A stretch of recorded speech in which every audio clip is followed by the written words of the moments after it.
algorithm is that you multiply the numerator times the numerator, and then you multiply the denominator times the denominator.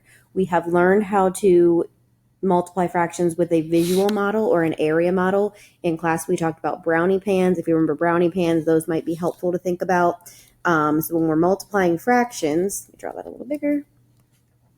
When we're multiplying fractions, we're taking a part of a part. So when you're multiplying fractions, the answer is actually going to be smaller than either of the fractions that you start with, as long as both of the fractions are less than 1. Once you start getting with mixed numbers and improper fractions, then you're going to have bigger numbers.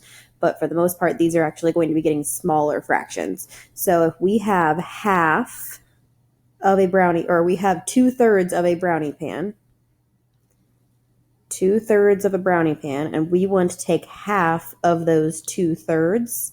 So if we divided these 2/3 in half and we took half of them, that would be 2 out of 6 pieces that would make a whole brownie pan. 1, 2, 3, 4, 5, 6.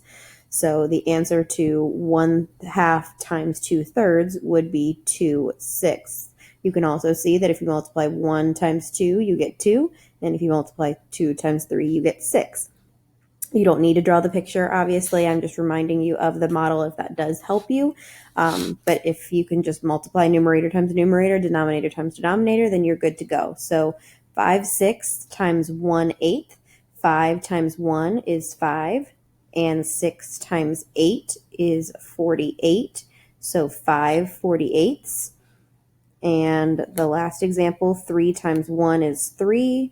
And 4 times 4 is 16. The last thing that we usually try to think about is, can your answer be reduced? That means, can you make it into a simpler fraction? So this last example, we try to look for common factors. Are there any common factors that we can divide both 3 and 16 by?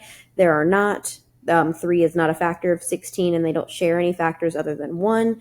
5 and 48 do not share any factors, but 2 and 6 do. 2 and 6, you can divide both of those by 2. They both have a factor of 2. So a simplified version of 2/6 would be 1/3. You don't have to simplify necessarily, but it's kind of nice to see the smallest version possible.